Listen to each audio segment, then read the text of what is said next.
بسم الله الرحمن الرحيم. الرحمن علم القرآن.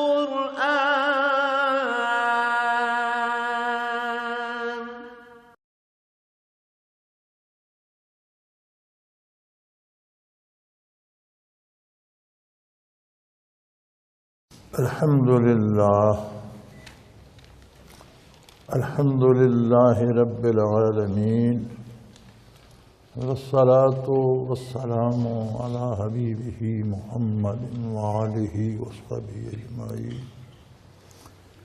أعوذ بالله من الشيطان الرجيم. بسم الله الرحمن الرحيم. قل أعوذ برب الناس ملك الناس إله الناس من شر الوسواس الخناس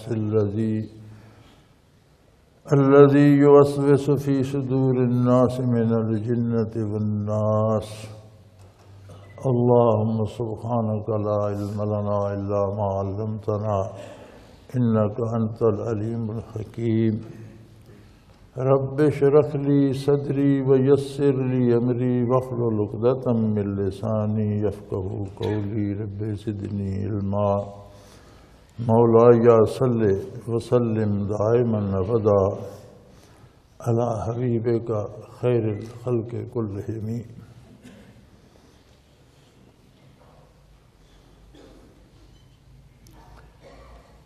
الحمدللہ سورہ الناس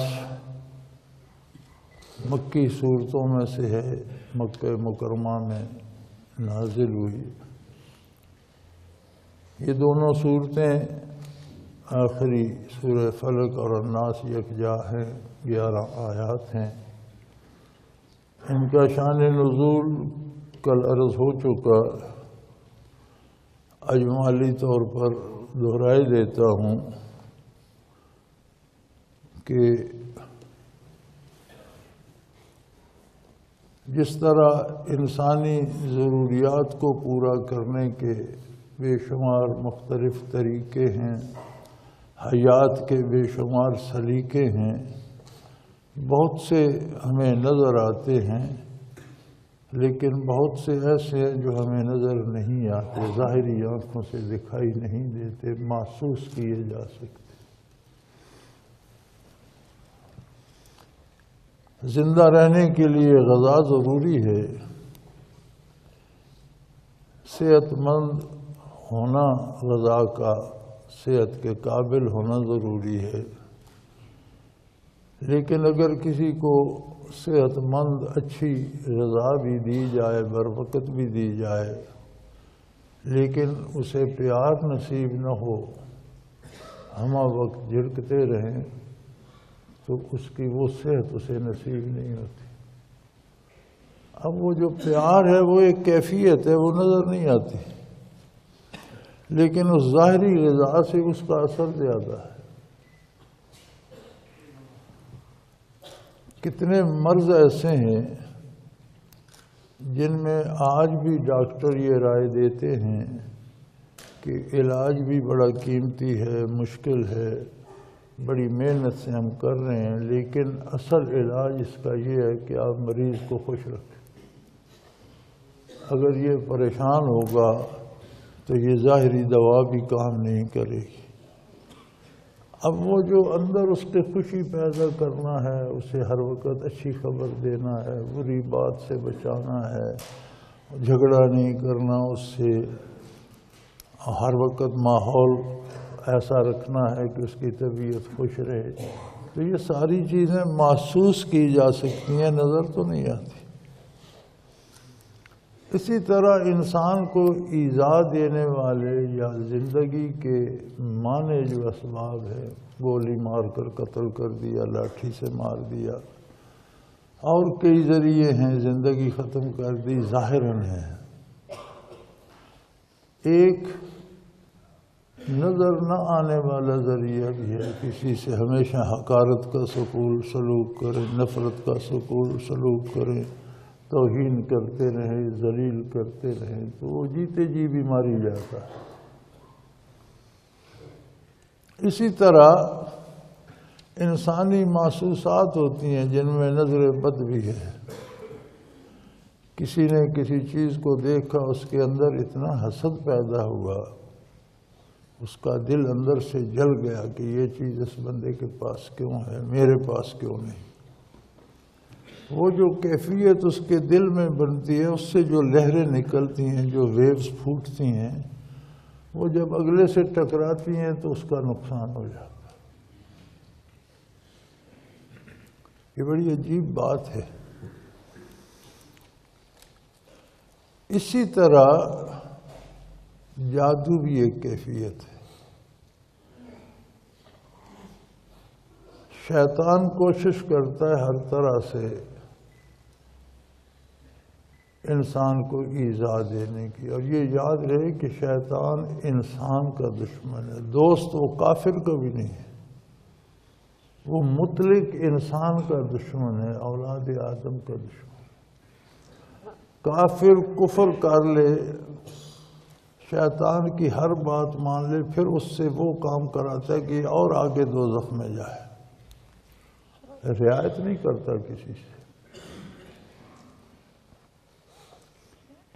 ایک طریقہ انسانوں کو گمراہ کرنے کا اس کا یہ بھی ہے کہ بعض انسانوں کو کفریہ کلمات سکھاتا ہے.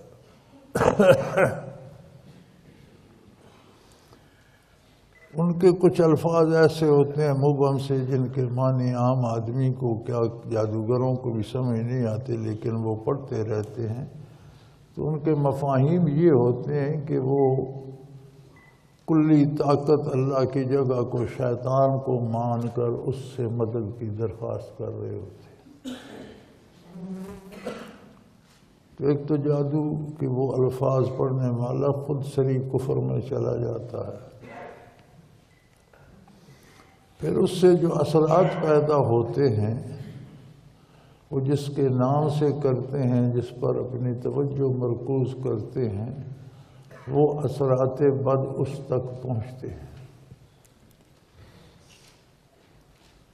اور بعض اوقات لوگوں کی اس سے موت تک واقع ہو سکتی ہے، قتل تک کیے جا سکتے ہیں. یہ دو قتل ایسے ہیں جن کی جواب دہی میدان قیامت میں ہوگی، دنیا میں ثابت نہیں کیے جا سکتے. ایک وہ شخص جو طب کرتا ہے لیکن اسے طب آتی نہیں ہے، اس نے طب پڑھی نہیں ہے، فاضل نہیں ہے، محض ٹوٹکے دیکھ کر طبیب بن گیا. اس کے دوا سے اگر بندہ مر جائے تو وہ قاتل ہے. دنیا کو اس کے قاتل ہونے کا علم نہیں ہوتا، قیامت کو اس سے قتل کا حساب لیا جائے. ایک شخص نے طب پڑھی ہے، طبیب ہے، اس کی غلطی، اس نے شفا کے لیے غلطی ہو گئی، بندہ مر گیا، اس سے پرسش نہیں ہوگی، اس نے بہتری کے لیے دی. لیکن ایک شخص فاضل جانتا نہیں طب کو، خواہ طبیب بن بیٹھا، تو اس نے دی، بندہ مار دیا تو وہ قاتل. دوسرا جادو کے زور سے بندہ مار دیا، کوئی حکومت، کوئی ظاہری ادارہ اسے گرفت نہیں کر سکے گا، میدان حشر میں اس کی گرفت ہوگی، اسے قاتل ہی کے طور پر اس کا حساب لیا جائے گا. تو حضور اکرم صلی اللہ علیہ وآلہ وسلم کو ایذا دینے کے سارے طریقے مشرکین و کافرین نے آزمائے. ہمیں آج شکوہ ہوتا ہے، ہم ایک مسلمان ریاست میں رہتے ہیں، ہماری مسلمان ریاست ہے، اسلامی نہیں ہے. اسلامی ریاست وہ ہوتی ہے جس کے سارے ضابطے شریعت کے مطابق ہوں اور اسلامی ہوں. تو یہ چونکہ مسلمانوں کی ریاست ہے، قوانین اسلامی نہیں ہے، مسلمان ریاست ہے. الحمدللہ مسلمان ریاست ہے. 98% آبادی مسلمانوں کی ہے. جگہ جگہ مساجد ہیں، خطبات ہو رہے ہیں، تلاوت ہو رہی ہے، تشریح ہو رہی ہے، تفسیر ہو رہی ہے، لکھا جا رہا ہے، پڑھا جا رہا ہے، بیان ہو رہا ہے، کوئی رکاوٹ نہیں ہے۔ پھر بھی کوئی ذرا سی چوٹ لگ جائے، کہیں ذرا سا کوئی دکھ آ جائے، ہم سمجھتے ہیں جی بڑی ہم کوشش کر رہے ہیں، بڑی بڑی تکلیفیں اٹھا رہے ہیں، بڑا مشکل ہے جی دین پر قائم رہنا۔ ذرا خیال کیجئے اس ہستی کا صلی اللہ علیہ وسلم۔ کائنات پہ کوئی بندہ اللہ کے نام سے آشنا نہیں تھا، ایک ہستی نے اللہ کا نام بلند کیا، پوری دنیا ایک کفر مخالف ہو گئی۔ مشرکین مکہ نے وہ مظالم ڈھائے جن سے تاریخ کے صفحات بھی لرز جاتے ہیں۔ جہاں مادی تکالیف دی گئیں، جسمانی تکالیف دی گئیں، وہاں یہ بھی انتظام کیا گیا۔ یہ جو نظر بد ہے، پھر عرب اس کو بطور پیشہ اپناتے تھے۔ بعض لوگوں میں فطرتاً یہ خصوصیت زیادہ ہوتی ہے حسد کی، اور خصوصاً خواتین میں مردوں کی نسبت بھی زیادہ ہوتی ہے۔ وہ چھوٹی چھوٹی باتیں بھی حسد کرتے ہیں، اس کی جوتی مجھ سے اچھی کیوں ہے، اس کے چہرے کا غازہ مجھ سے بہتر، چھوٹی چھوٹی باتوں بھی کرتی ہیں۔ تو جن کی نظر بد لگتی تھی ان کو باقاعدہ وہ کئی روز تک اندر بٹھا کر، بھوکا رکھ کر، تنہائی میں رکھ کر اس قوت کو ڈیولپ کرنے کی ترغیب دیتے، اور پھر وہ ارادتاً کسی کے اونٹ کو، کسی جانور کو، کسی انسان کو دیکھتے تو وہ ایک حدیث شریف کا مفہوم ہے کہ نظر بد جوان کو قبر میں اور اونٹ کو ہانڈی میں پہنچا دیتی۔ اسی طرح جادو کو بھی ڈیولپ کرتے تھے۔ حضور اکرم صلی اللہ علیہ وسلم پر وہ نظر بد بھی آزمائی گئی، جس کا قرآن کریم میں ذکر خیر ہے۔ لِيُدْرِكُونَكَ بِأَبْصَارِهِمْ، یہ چاہتے ہیں کہ نظر بد سے آپ کی ذات مقدس کو نقصان پہنچائیں۔ وہ آیہ کریمہ آج تک نظر بد کا علاج ہے، کسی کو شبہ ہے تو اول آخر درود شریف کے ساتھ وہ آیہ کریمہ 3 بار یا 5 یا 7 بار تاک بار پڑھ کر دم کرے تو انشاءاللہ ٹھیک ہو جاتی۔ وہ کفار نے تو ایذا دینے کے لیے آزمائی، امت مرحومہ کو اس کا ہمیشہ کے لیے علاج مل گیا۔ جادو بھی آزمایا گیا۔ لبید ابن عاصم ایک یہودی مشہور جادوگر تھا، اور اپنی بیٹیوں کو بھی اس نے یہ تربیت دے رکھی تھی، چونکہ خواتین سے یہ عمل زیادہ ہوتا ہے، نظر کا بھی، جادو کا بھی۔ تو ان سب نے مل کر نبی کریم صلی اللہ علیہ وسلم کے منہ مبارک کہیں سے حاصل کیے۔ آپ صلی اللہ علیہ وسلم کی عادت مبارک عمر عزیز تک یہی رہی کہ آپ بال مبارک لمبے کان کے نصف تک رکھتے تھے، پھر وہ بڑھتے رہتے، شان مبارک تک جب آ جاتے تو پھر آپ کان کے نصف تک کٹوا دیتے تھے۔ یہ حضور کی سنت عادیہ ہے، عادت مبارک تھی۔ یہ بھی یاد رہے سنت کی بہت سی قسمیں ہیں۔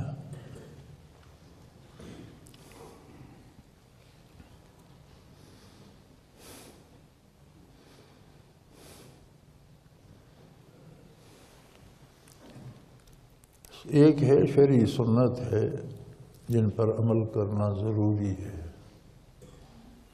مؤکدہ، جن کی عمر بھر نبی کریم صلی اللہ علیہ وسلم نے تاکید فرمائی۔ بعض سنتیں غیر مؤکدہ ہیں، یعنی کبھی حضور نے وہ عمل کیا، کبھی چھوڑ دیا، اس پر وہ تاکید نہیں ہے، کبھی ہو سکے کر لیں، کبھی نہیں ہو سکے کوئی حرج نہیں۔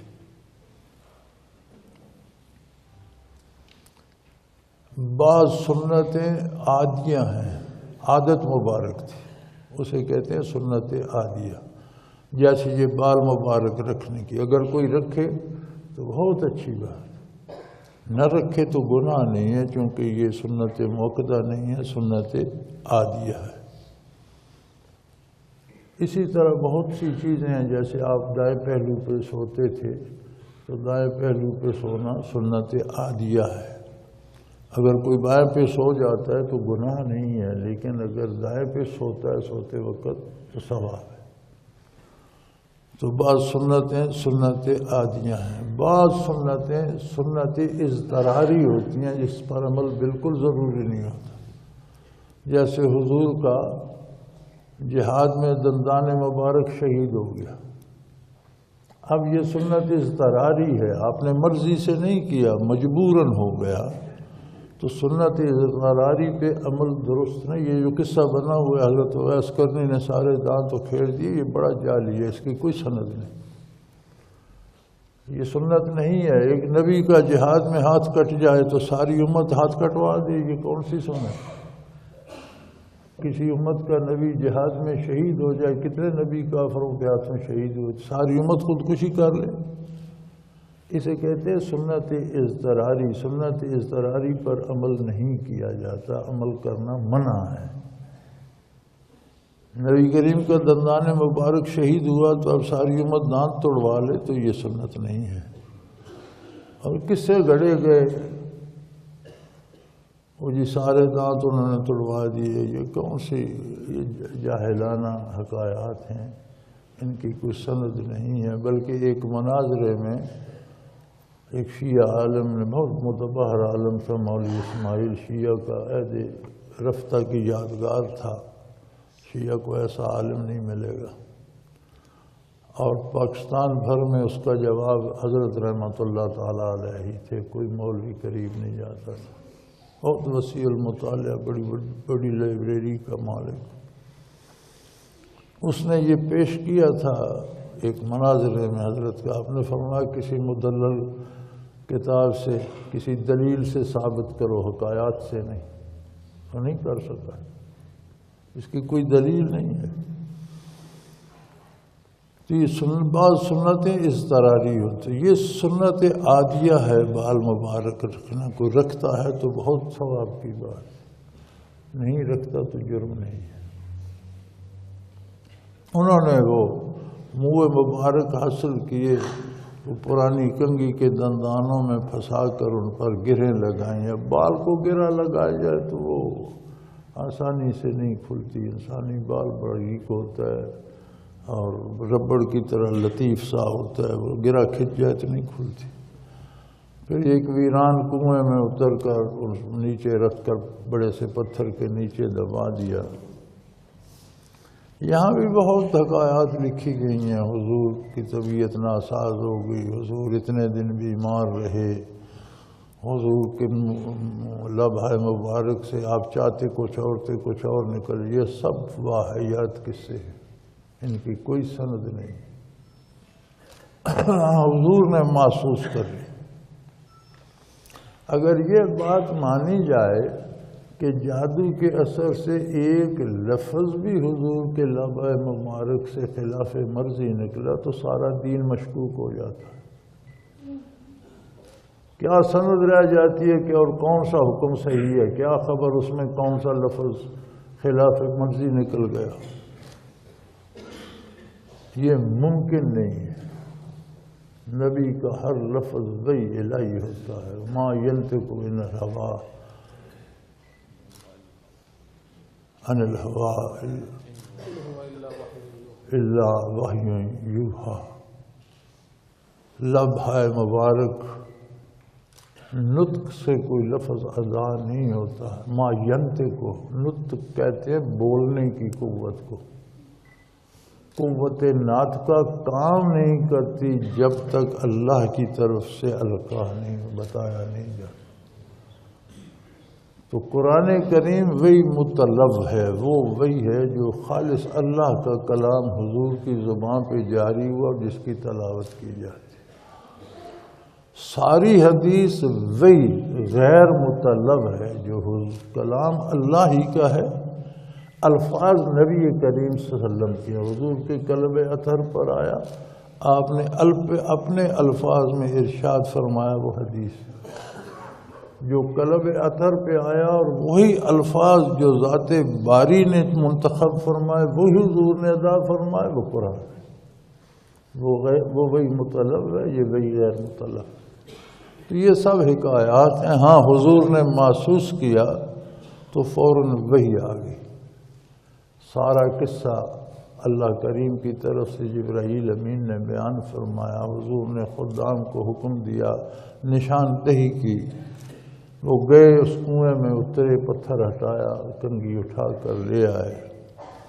بارگاہ رسالت میں جبرائیل امین یہ آیات تلاوت کرتے جاتے تھے، قل اعوذ برب الفلق سے لے کر ایک آیت پڑھتے ایک گرہ کھل جاتی، دوسری آیت پڑھتے دوسری، 11 گرہیں لگی ہوئی تھی، 11 آیتیں ہیں، انہوں نے تلاوت کی، گرہیں کھل گئیں، جادو کا اثر ختم ہو گیا۔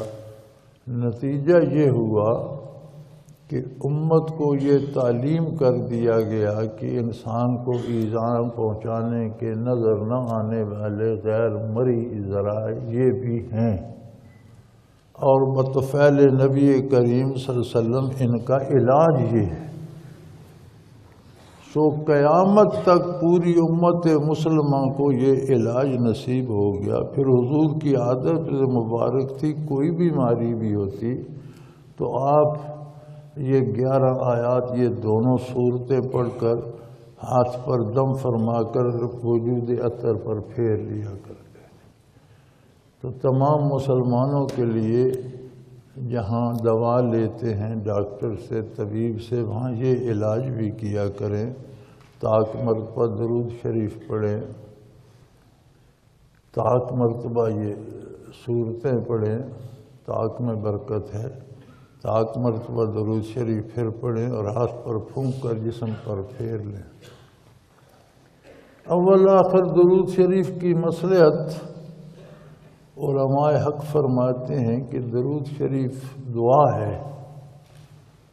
اللہم صلی علی محمد، اے اللہ حضرت محمد صلی اللہ علیہ وسلم پر بے پناہ رحمتیں نازل فرما۔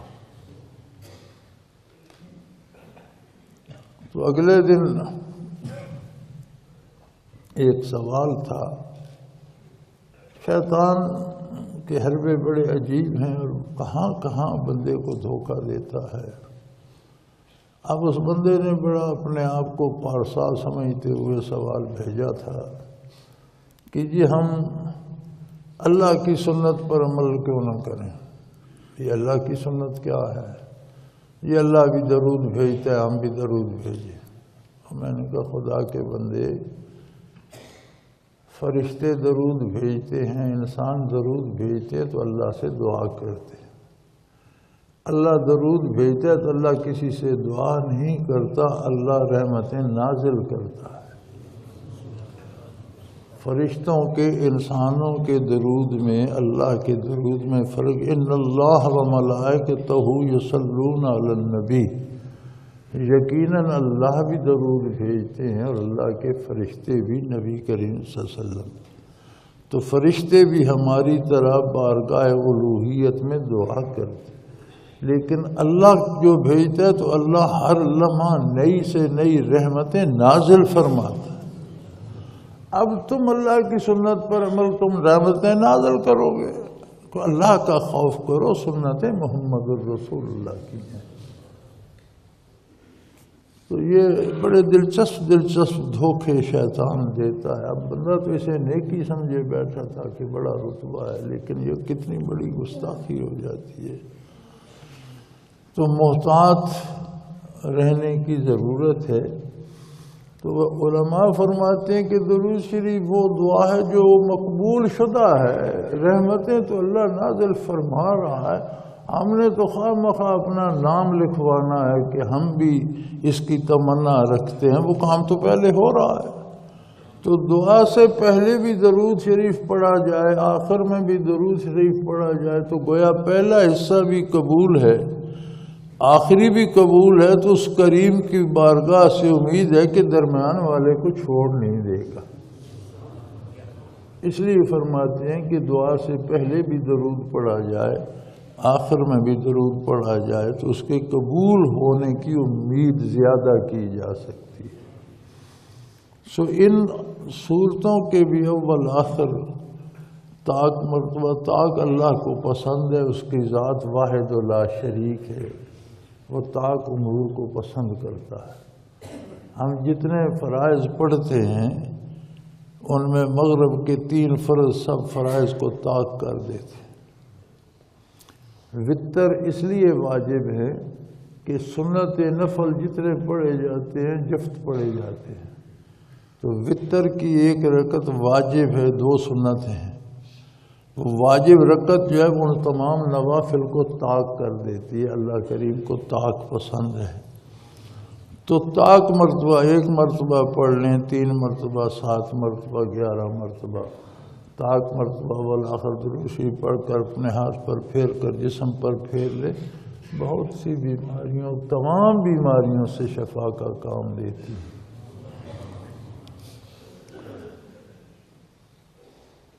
ارشاد باری ہے قل اعوذ برب الناس، اچھے یا برے سارے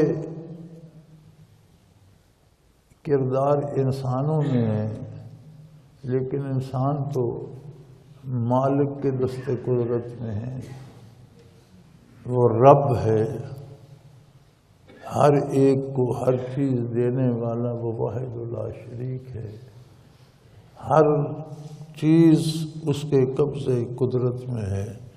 تو فرما دیجئے میں لوگوں کے پروردگار کی پناہ چاہتا ہوں، کسی میں کوئی بھی خصوصیت ہے اس کی ایذا سے اس مالک کی پناہ چاہتا ہوں جو ان سب پہ قادر ہے، انہیں روک سکتا ہے۔ ملک الناس، اولاد آدم کا حقیقی بادشاہ۔ انسان مزاجن بادشاہت، حکومت، ایک نظام کا عادی ہے، ہمیشہ ہر جگہ، ہر طبقے، ہر معاشرے میں ایک بادشاہ ہوتا ہے۔ وقت بدلتا ہے، بادشاہت حاصل کرنے کے طریقے سلیقے بدلتے ہیں، بادشاہوں کے نام بدل جاتے ہیں، بادشاہ کی جگہ وزیر اعظم رکھ دیتے ہیں، لیکن جو بھی اقتدار میں آتا ہے ہوتا وہ واحد آدمی ہے جس کی مرضی پہ، جس سے اشارے ابرو پہ سارے کام چلتے ہیں۔ نام مختلف ہوتے ہیں، ہوتے بادشاہ ہی ہیں۔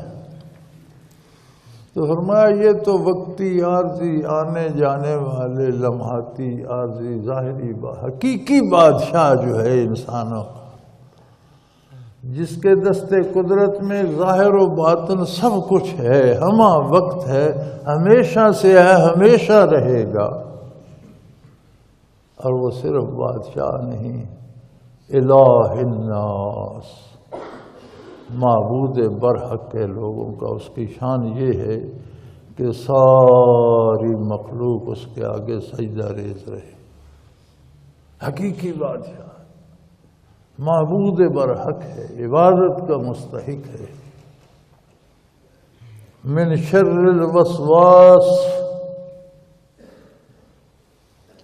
وہ جو نظر نہ آنے والی چیزیں ہیں، دلوں میں وسوسے ڈالنا، مزاج بگاڑنا، طبیعتیں مقدر کرنا، اس کی برائی سے۔ خناس، یہ صفت شیطان کی ہے، تو سارے شیطانوں سے، چونکہ یہ برائی کرنا، دلوں میں برائی ڈالنا، ایک دوسرے کے خلاف نفرت ڈالنا، مزاج بگاڑ کر اسے صحت سے بیماری کی طرف لے جانا، یہ ساری برائیاں مزاج ہے خناس شیاطین کا۔ خناس بڑے شیاطین کو کہا جاتا ہے، بڑے بڑے شیاطین سے۔ الذی جو وسوس فی صدور الناس، یہ خناس کون ہے؟ وہ جو لوگوں کے دلوں میں وسوسے ڈالتے ہیں۔ وسوسہ کیا ہوتا ہے؟ کسی کے دل میں خلاف حقیقت کوئی بات ڈال دینا، جس بات کی کوئی حیثیت نہیں ہے اس کا وہم ڈال دینا، تمہارا فلاں نے یہ کر دیا، فلاں نے تمہارا وہ، نہ فلاں کو پتہ نہ اس کو پتہ، تم نے یہ کیا تھا تمہیں یہ ہو گیا، تجھے کیا پتہ اس نے کیا کیا تھا، کیا کچھ کوئی اس کی حیثیت سر پیر نہیں، ایک وسوسہ ڈال دیا، معاشرے میں خرابیاں پیدا کرتا رہا۔ یہ خناس ہوتے بڑے بڑے شیاطین۔ یہ کون ہوتے ہیں؟ فرمایا من الجنت والناس، یہ جنوں میں بھی ہیں، خود ابلیس ہے اور اس کی اولاد ہے۔ ایک حدیث شریف ملتی ہے، صاحب کتاب الحیوان نے اسے اپنی کتاب میں بھی نقل کیا ہے اور حدیث کی کتابوں میں بھی ہوگی۔ نبی علیہ الصلوۃ والسلام نے اپنے عہد مبارک میں فرمایا تھا کہ جتنی آبادی روئے زمین پر انسانوں کی ہے، اس سے 9 گنا زیادہ آبادی جنات کی ہے، کیونکہ وہ کئی ہزار سال پہلے زمین پر آباد تھے تو ان کی نسل ظاہر ہے زیادہ بڑھنی چاہیے، پھر ان کی عمریں بھی طویل ہوتی ہیں۔ اور فرمایا انسانوں اور جنوں کی مجموعی آبادی سے شیطان کی جو اولاد ہے اس کی آبادی 9 گنا زیادہ ہے۔ اب اس ارشاد او کما قال رسول اللہ صلی اللہ علیہ وسلم، اس ارشاد عالی پر بھی اب 15ویں صدی آ گئی۔ اس وقت انسانی آبادی کیا تھی، آج کتنی ہے؟ اس لحاظ سے 9 گنا کر کے دیکھیں، جنات بھی اتنے بڑھ گئے ہوں گے، اور اس سب کو ملا کر 9 گنا کریں تو شیاطین بھی اتنے بڑھ گئے ہوں گے۔ تو میرا خیال ہے آج تو ایک بندے کے ساتھ 50 شیاطین اور 50 جنات پھر رہے ہیں مشورہ دینے کے لیے اور وسوسے ڈالنے کے لیے۔ تو اس عہد میں تو کوئی بچنے کی امید نہیں جب تک دامان رحمت عالم ہاتھ میں نہ ہو۔ جن کاموں کی ہمیں فرصت نہیں ہے کہ فرصت نہیں نماز تو پڑھتے، فرصت نہیں ہے ذکر کر لیتے، فرصت نہیں ملی تلاوت کرنے کو جی چاہتا ہے، یہ کام فرصت کے نہیں ہیں، یہ اولی کام ہے، یہ کر کے باقی کرنے چاہیے تاکہ اس طوفان شیطنت سے اللہ محفوظ رکھے۔ یہ انہی کی کارکردگی ہے نا کہ لوگ بیٹیوں کو نچا رہے ہیں اور باپ تالی بجا رہے ہیں، بہنیں نیم برہنہ کیٹ واک کر رہی ہیں اور بھائی تالیاں بجا رہے ہیں، بہنیں طبلے ڈھول سرنگی کی تھاپ پہ ناچ رہی ہیں، گانے گا رہے ہیں اور بھائی خوش ہو رہے ہیں۔ تو یہ مزاج کس نے بدل دیے؟ یہ انسانی مزاج تو نہیں ہے، یہ تو کوئی عہد جاہلیت میں بھی پسند نہیں کر، اسلام نہیں تھا تو مشرکین بھی ناچنے گانے والوں کا طبقہ الگ رکھتے تھے، شرفاء کے نزد نہیں ہوتا تھا، پسند نہیں کیا جاتا، گانے سنتے تھے، گانے والوں کو شریف نہیں سمجھتے تھے۔ اور آج تک ہمارے جوانی تک ڈوم کنجر الگ قومیں ہوتی تھی، ان کے اپنے ضابطے قاعدے ہوتے تھے۔ اب تو سارے سٹار بن گئے، آسمانوں پر چلے گئے، ہم زمین کے زمین پر رہ گئے، یہ آسمانوں پر چلے گئے۔ یہ کس کی کارکردگی ہے؟ یہ جو شیطانی لشکر پھرتے ہیں، جن بھی مل گئے۔ پھر فرمایا صرف جنوں سے نہیں، من الجنت والناس، انسانوں سے بھی لوگ شیطان بن جاتے۔ جس طرح کچھ خوش نصیب فنا فی الرسول ہو جاتے ہیں، کچھ خوش بخت فنا فی اللہ ہو جاتے ہیں، اسی طرح بدبخت فنا فی الشیطان ہو کر شیطان بن جاتے ہیں۔ تو فرمایا شیطان کی اولاد تو ہے، شیطان ہے، انسانوں جنوں میں سے جو اس کے پیروکار ہیں ان کی برائی سے بھی، اور انسان جو شیطان کا کہنا مان کر خود بھی شیطان بن گئے ہیں ان کے وساوت سے بھی اس اللہ کی پناہ مانگتا۔ تو یہ 11 آیات اس طرح کی ہر بیماری کا حتمی علاج ہے، اور ہر عمومی بیماری کے لیے بھی شفا کا کام دیتی ہیں، اور ان کے لیے ہر مسلمان کو قرآن میں نازل ہے، کسی سے اجازت کی ضرورت نہیں، ہر مسلمان قرآن پر عمل کر سکتا ہے، قرآن سے استفادہ کر سکتا ہے، ظاہری بھی، علمی بھی، باطنی بھی، مالی بھی، ہر طرح کے فائدے حاصل کر سکتا ہے۔ کوئی بیماری، کوئی تکلیف، بچہ بیمار ہو تو ان جادوگروں کے پاس بھاگنے سے زیادہ بہتر ہے کہ خود یہی پڑھ کر اس پر دم کرتے رہا کریں۔ وآخر دعوانا ان الحمد للہ رب العالمین۔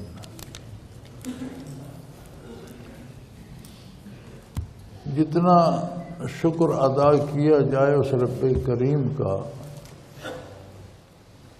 ادا نہیں ہو سکتا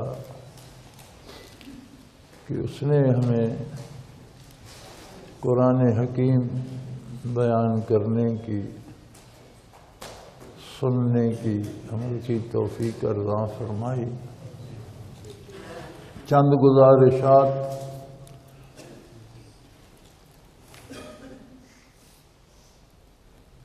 اللہ کریم کا بے پناہ احسان ہے۔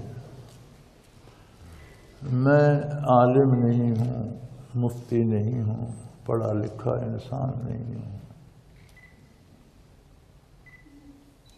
مجھ سے میرے مالک نے جو چاہا وہ خدمت لی، اس کا احسان ہے۔ اللہ کریم نے توفیق دی قرآن کی خدمت کی اور دم آخر تک دیے رکھے، اس کی اپنی لذت ہے، اور شاید ہر ایک کو اپنی اپنی لذت کا احساس ہوتا ہے۔ نبی کریم صلی اللہ علیہ وسلم کی خادمہ مسجد صاف کیا کرتی تھی، وصال ہو گیا، رات کو وصال ہو گیا، اب حجرہ مبارک میں آواز دینے کی جرأت تو نہیں ہوتی تھی، جنازہ رکھنا حکم شرعی نہیں تھا، رات ہی کو جنازہ ہوا، دفن کر دی گئی۔ صبح خبر ہوئی بارگاہ عالی میں، حضور اس کی قبر پر تشریف لے گئے، دعا فرمائی۔ کسی صحابہ نے اس سے کشفاً پوچھا کہ بی بی نجات کے لیے کون سا عمل افضل ہے؟ اس نے کہا مسجد میں جھاڑو دینا سب سے افضل ہے۔ اب اس پر اس کی نجات ہو گئی۔ تو جس کو جہاں سے ملتا ہے وہ سمجھتا ہے اس کی لذت اپنی ہے۔ بادشاہ کے لیے اگر خوان نعمت لذیذ ہے تو فقیر کے لیے سوکھی روٹی کی اپنی لذت۔ ہر چیز کی اپنی لذت ہے، شب داری کی، تہجد کی، صلاۃ کی، حج کی، نماز کی۔ لیکن میں سمجھتا ہوں کہ جو لذت قرآن پڑھنے، سمجھنے، بیان کرنے، سننے، سمجھنے کی ہے، شاید یہ بہت سب سے اچھی۔ جس کو جہاں سے جو ملتا ہے اسے وہ اچھا لگتا ہے۔ قرآن کریم ایک عجیب کتاب ہے، ذالک الکتاب، یہ ہے وہ کتاب۔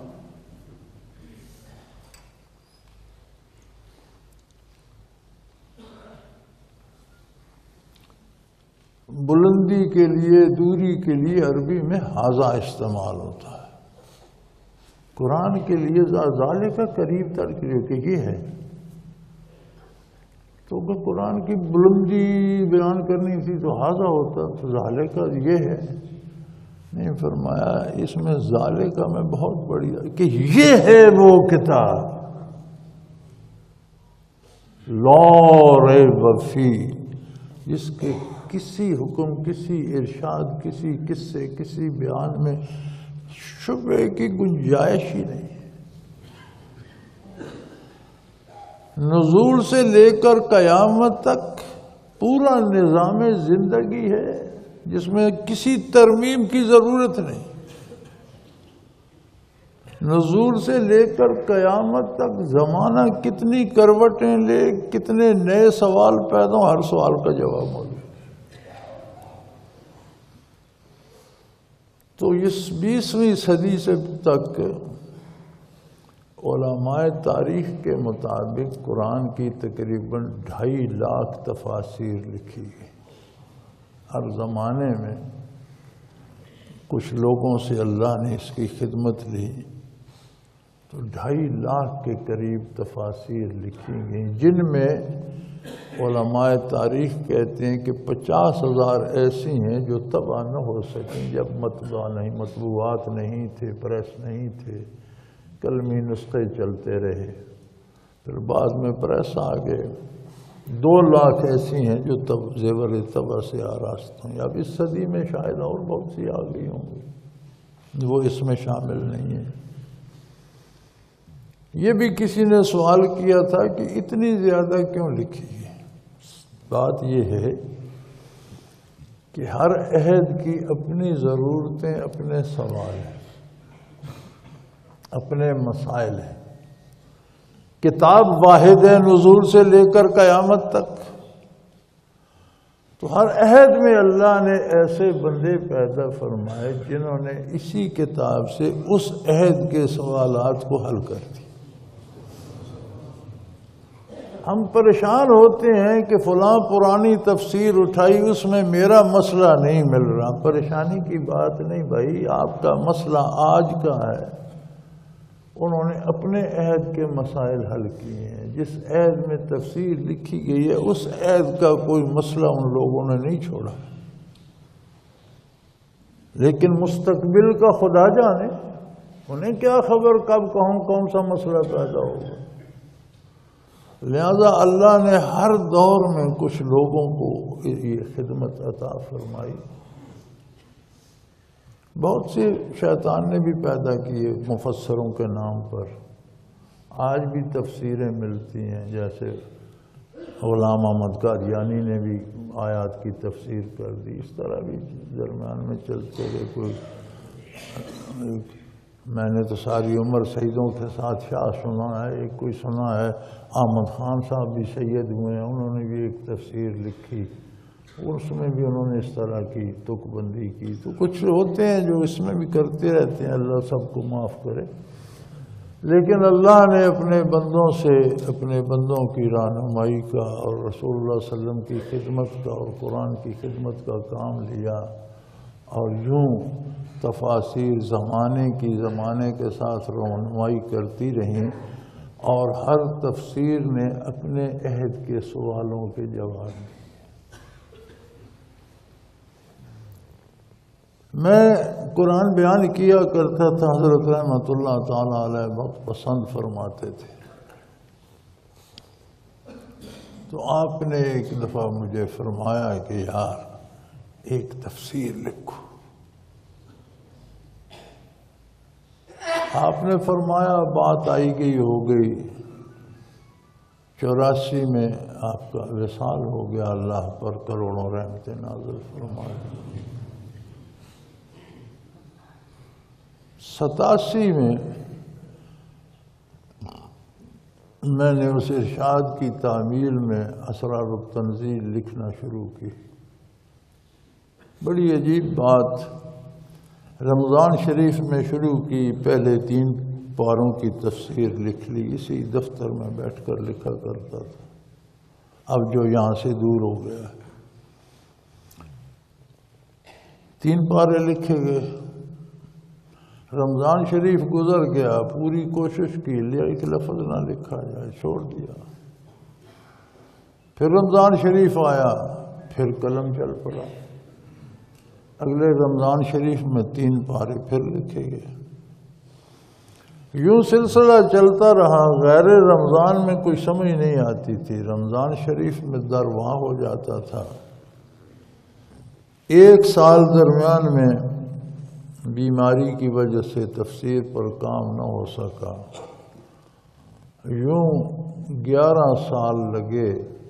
98 میں الحمدللہ اسرار التنزیل کے نام سے وہ تفسیر مکمل ہو گئی۔ اللہ کریم کا لاکھ لاکھ شکر ہے، عوام کے ہاں بھی علماء کے ہاں بھی بہت مقبول ہوئی۔ میں امریکہ میں تھا، نیو یارک میں تھا، تو ایک خاتون مجھ سے ملنے آئیں۔ وہاں انہوں نے ایک اسلامک لائبریری الگ سے بنا رکھی ہے، جس میں وہ اسلامی کتب جمع کرتے رہتے ہیں اور مسلمانوں کے عقائد، نظریات، حالات پہ نظر رکھتے ہیں۔ وہ اس کی انچارج تھی۔ ہمارے ایک وزیر رہے ہیں صاحبزادہ یعقوب خان، ان کی کزن تھی، عمر رسیدہ خاتون تھی، مجھے ملنے آئی نیو یارک کو۔ انہوں نے بتایا کہ ہماری لائبریری نے بھی اسرار التنزیل منگوائی ہے، میں نے پڑھی ہے، بہت مزہ آیا۔ اللہ نے اسے یہاں تک مقبولیت بخشی کہ اسلام دشمنوں کو بھی ضرورت پیش آئی کہ یہ بھی دیکھی جائے۔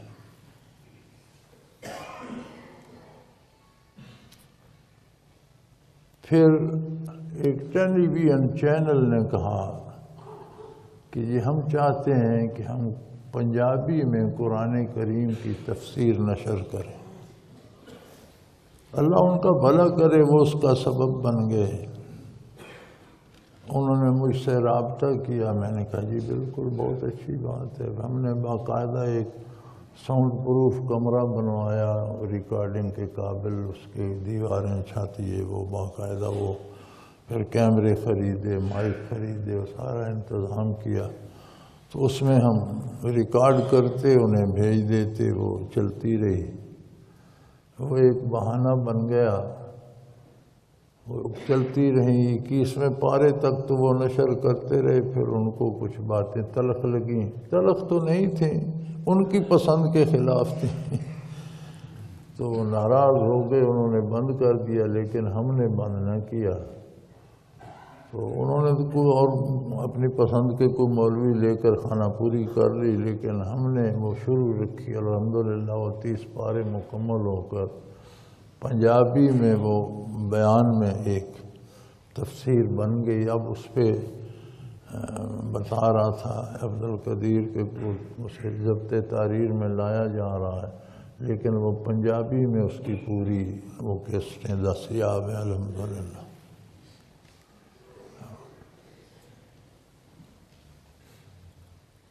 پھر ہوا یہ کہ میری عادت ہے کہ ہمیشہ قرآن ہی بیان کرتا ہوں۔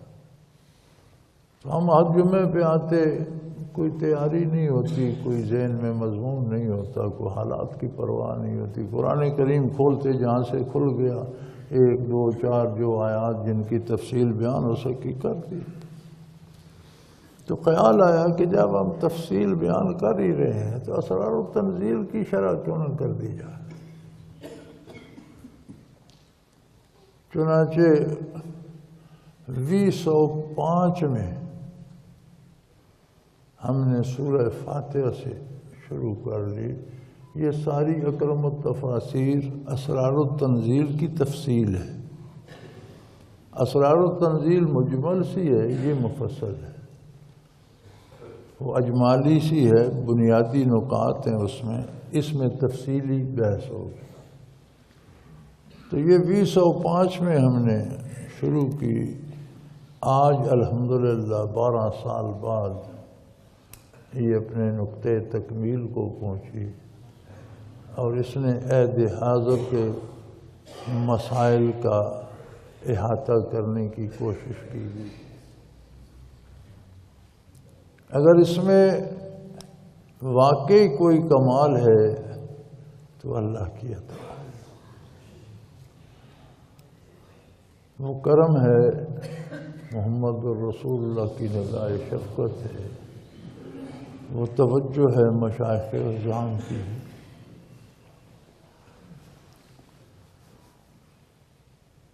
وہ برکات ہیں شیخ المکرم کی۔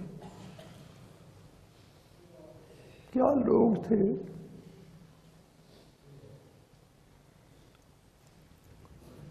جانے کہاں کھو گئے۔ یہ مسجد بن رہی تھی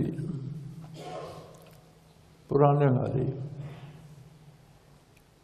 اور بہت وسیع تھی، اس میں تقریباً 8 کنال جگہ ہے۔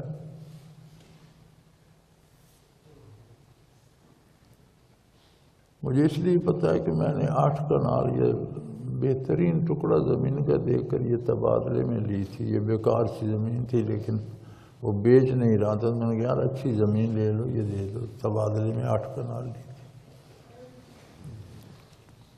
تو یہ ویرانہ تھا، یہ دکانیں، یہ آبادیاں بعد میں بنی، کچھ کولے کے پیڑے تھے لیکن مکان نہیں تھے، ایک دفتر تھا، چھوٹی سی کوٹھری، اور اتنی بڑی مسجد۔ تو کسی ساتھی نے کہا حضرت جی رحمۃ اللہ تعالیٰ علیہ کھڑے پھر رہے تھے، دیکھ رہے تھے، حضرت قاضی صاحب مرحوم ساتھ تھے، اور احباب بھی تھے، خادم بھی حاضر تھا۔ تو کسی نے کہا اتنی بڑی مسجد اس ویرانے میں تو یہاں کون آئے گا؟ آپ اجتماع بھی کرتے ہیں، چلو 20 نہ صحیح 40-50 ساتھی آ جاتے، تو اتنی بڑی مسجد۔ تو قاضی صاحب نے دیکھ کر فرمایا کہ میں دیکھ رہا ہوں یہ کم پڑ جائے گی، اور حقیقت یہ ہے کہ ہم انکار تو نہیں کرتے تھے، ہم پتہ ہوتا تھا یہ بندے سچے ہیں، اللہ کی طرف سے جانتے ہیں سچ، لیکن حیرت مجھے بھی ہوئی کہ یہ مسجد کم پڑ جائے گی۔ اور پھر اللہ نے وہ وقت دیکھنا نصیب فرمایا کہ وہ مسجد کم پڑ گئی۔ پھر یہاں اب بیٹھے ہیں، یہ سارا اضافہ اب کرنا پڑا، اور اب یہ دکھائی دیتا ہے کہ یہ کم پڑ رہا۔ کیا لوگ تھے، کہاں تک ان کی نگاہیں تھیں، کیسے عجیب بندے۔ یہ تو حضرت جی رحمۃ اللہ کے شاگرد اور جوتیاں اٹھانے والے لوگ تھے۔ تو جو کمال ہے وہ اللہ کی طرف سے، کہیں کوئی کوتاہی ہو گئی، بھول چوک ہو گئی، بعض غلطیاں پرنٹ میں بھی ہو جاتی ہیں، کتابت میں بھی ہو جاتی ہیں، بعض مجھ سے بھی ہو جاتی ہیں، کہیں کوئی غلطی ہے تو وہ قصور میرا ہے، اللہ مجھے معاف کرے۔ کسی صاحب علم کو، کسی ساتھی کو کوئی غلطی نظر آئے تو بڑی فراخ دلی سے نشاندہی کر دے، توبہ کا دروازہ کھلا ہے، اصلاح کی گنجائش ہے، میں بھی توبہ کر لوں، رجوع کر لوں، اس کی اصلاح کر لوں۔ میرا کہا حرف آخر نہیں ہے، میں بھی انسان ہوں، مجھے بھی سمجھنے میں بھول چوک غلطی ہو سکتی ہے۔ تو یہ اللہ کریم کا احسان ہے، آج اس نے یہ دن دیکھنا نصیب فرمایا، الحمدللہ۔ اللہ اس کی برکات سے آپ سب کو بھی اور حاضر غائب تمام احباب کو بھی، عامۃ المسلمین کو بھی مستفید فرمائے۔ اللہ اپنے اس کلام کے صدقے ہمارے ملک پر رحم فرمائے، اسے قائم رکھے، اس کے حالات درست ہوں، اس میں امن قائم ہو، اور اس پر انصاف کی حکومت اور اسلام کی حکومت قائم ہو۔ حقیقی معنوں میں یہ اسلامی پاکستان ہو، اسلامی جمہوریہ پاکستان ہمیں نہیں چاہیے، ہمیں اسلامی پاکستان چاہیے۔ اسلام ایک مکمل ضابطۂ حیات ہے، اس میں کسی پخ لگانے کی ضرورت نہیں۔ اسلام اسلام ہے، بس اس کے بعد کچھ نہیں۔ ہر چھوٹے سے چھوٹے، بڑے سے بڑے سوال کا جواب اسلام میں موجود ہے، جو حق پر مبنی ہے، انصاف پر مبنی ہے، جو اللہ کا فیصلہ ہے۔ تو اللہ ہمارے اس ملک کو اسلامی ریاست کر دے۔ وآخر دعوانا ان الحمدللہ رب العالمین۔ میرے یہ آخری چند الفاظ ہی اس تفسیر کا دیباچہ بن جائیں گے انشاءاللہ العزیز۔ الحمدللہ الحمدللہ الحمدللہ رب العالمین، والصلاة والسلام علی حبیبہ محمد وآلہ وصحبہ اجمعین۔ اللہم ربنا لا تقتلنا بغضبك ولا تهلكنا بعذابك واعف عنا قبل ذلك۔ اللهم ربنا لا تسلط علينا من لا يرحمنا، أنت ولينا في سفرنا وحضرنا، في مالنا وأهلنا، أنت ولينا في الدنيا والآخرة، توفنا مسلمين وألحقنا بالصالحين۔ اللهم انصر الاسلام والمسلمین، اللهم ايد الاسلام والمسلمین، اللهم اعز الاسلام والمسلمین۔ اللهم ربنا نور قلوبنا بنور المعرفة والایمان۔ اللهم ارزقنا اتباع حبیبك صلی اللہ علیہ وسلم واتباع خلفاء الراشدین المہدیین۔ اللهم ربنا عليك توكلنا وإليك أنبنا وإليك المصير۔ اللهم ربنا سهل لنا أمورنا كلها في ديننا ودنيانا إنك على كل شيء قدير۔ اللہ کریم ہماری خطائیں معاف فرما، ہمارے والدین کو بخش دے، ہماری اولادوں کو بخش دے، ہمارے گناہ معاف فرما دے، ہمیں صراط مستقیم پہ قائم رکھ، ہماری اولادوں کو صراط مستقیم پہ چلنے کی توفیق عطا فرما۔ اے اللہ اس ریاست اسلامی کو حقیقی اسلامی ریاست بنا دے، اس کو ہمیشہ قائم رکھ، اس میں عدل انصاف حق کی حکومت قائم فرما، اسے جبر ظلم دہشت گردی بے اطمینانی ناانصافی سے نجات عطا فرما۔ اے اللہ ہم جاہل ہیں، ہمیں شعور عطا فرما، ہم نالائق ہیں، ہمیں جرأت عطا فرما، ہم کمزور ہیں، ہمیں طاقت عطا فرما، ہم خالی ہاتھ ہیں، ہمارے ہاتھوں میں دامان رسالت عطا کر۔ اللہ کریم حاضر و غائب سب کے حال پہ رحم فرما، جو ساتھی دوران سفر بچھڑ گئے ہیں ان کی قبروں کو روشن فرما، جو زندہ ہیں انہیں حق پہ قائم رکھ، جو گزرنے والے ہیں ان کے انجام بخیر فرما۔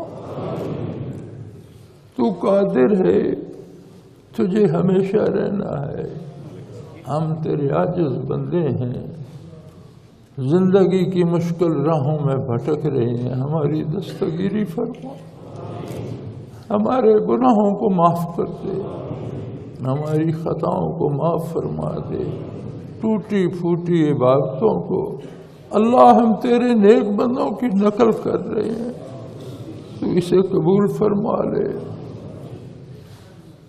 ہمیں تھوڑا ہی دے پر درد دل عطا کر دے، تھوڑا دے پر شعور عطا کر دے، فکر آخرت عطا کر دے، حقائق دنیا سے باخبر کر دے۔ سب کچھ تیری بارگاہ میں ہے، سب تیرے دست قدرت میں ہے، تو کیا نہیں دے سکتا۔ اللہ کریم ہمارے حال پہ رحم فرما، ہماری ان کوششوں کو شرف قبولیت عطا فرما، اسے ہمارے بھائیوں کی اصلاح کا سبب بنا، اسے عمل آخرت کا زاد راہ بنا۔ اللہ قرآن کی اس خدمت کو ہماری قبروں کی روشنی بنا دے، آخرت کے سفر کی منزل کے اخراجات بنا دے. تو قادر ہے یا اللہ، تو قبول فرما. تیرا کرم، تیرا احسان، جو لمحے باقی رہ گئے ہیں اپنی یاد میں بسر کرنے کی توفیق عطا فرما. یا اللہ دم واپسی تیرا نام زباں پر ہو، تیرے حبیب کا کلمہ دل میں بھی ہو، دماغ میں بھی ہو، زباں پہ بھی جاری ہو. تو ہر چیز پہ قادر ہے، تو ارحم الراحمین ہے. ہم محتاج ہیں، ہمارے حال پہ رحم فرما. ہمارے بھائیوں، بیٹوں، ماؤں بہنوں، بیبیوں، ماؤں بہنوں، بیبیوں سب کو ہدایت پہ زندہ رکھ، ایمان پہ موت نصیب فرما. دنیا و آخرت کی آسانیاں عطا فرما. عذاب قبر سے نجات عطا فرما. آخرت کی شرمندگی سے محفوظ رکھ. شیطان کے طعنوں سے محفوظ رکھ. یہ بے ایمان تو میدان حشر میں بھی طعنے دے گا کہ میں نے جھوٹ بولا تھا، تم نے میرا کیوں مانا؟ اللہ نے سچ کہا تھا، وہ کیوں نہیں مانا؟ اللہ ہمیں اس کے طعنوں سے محفوظ رکھ. وصلی اللہ تعالی علی حبیبہ محمد وآلہ وصحبہ اجمعین برحمتک یا ارحم الراحمین. اللہ اللہ اللہ اللہ اللہ اللہ اللہ اللہ. حضرت امیر محمد اکرم آوان مد ذلہ العالی دارالعرفان منارہ ضلع چکوال میں سالہ سال سے قرآن و حدیث کے اوپر خطابات کر رہے ہیں اور سلسلہ نقشبندیہ اویسیہ کے مطابق لوگوں کو ذکر الہی کی تربیت دے رہے ہیں. وہ قرآن پاک کی تفسیر ترتیب وار بیان کر رہے ہیں. تفسیر قرآن کو وہ موجودہ ملکی اور بین الاقوامی حالات کے مطابق بیان کرتے ہیں. موٹر وے سے کلر کہار کے انٹرچینج سے نکلتے ہوئے کلر کہار کی جھیل سے ہوتے ہوئے میانی، بوچھال اور نورپور سے گزرتے ہوئے دارالعرفان منارہ پہنچ سکتے ہیں. حضرت امیر محمد اکرم آوان نے بچیوں اور بچوں کی دینی اور دنیاوی تعلیم کے لیے سقارہ اکیڈمی کے نام سے ایک درسگاہ بھی قائم کی ہے، جس کا افتتاح ملک پاکستان کے صدر جنرل محمد ضیاء الحق نے اپنے دست مبارک سے کیا تھا. وہ تمام احباب جو اسلام کی طلب رکھتے ہیں ان سے گزارش ہے کہ دارالعرفان منارہ ضلع چکوال میں امیر محمد اکرم آوان صاحب کے خطابات سے مستفید ہوں. وہ ہر جمعے کو نماز سے پہلے بیان فرماتے ہیں. ہر ماہ کی پہلی اتوار کو ماہانہ اجتماع ہوتا ہے جس میں آپ خصوصی خطاب فرماتے ہیں اور پاکستان کے چاروں صوبوں سے احباب اس اجتماع میں شرکت کرتے ہیں. اس کے علاوہ یہاں سال میں 2 مرکزی اجتماعات بھی ہوتے ہیں. ایک رمضان المبارک میں اعتکاف کا اجتماع اور دوسرا جولائی اور اگست میں 40 دن کا اجتماع ہوتا ہے جس میں روحانی تربیت کی جاتی ہے. اپنا خون سیماب دے کر اتنا ہم کر جائیں گے، نام آقا کا چمن میں پھر رقم کر جائیں گے.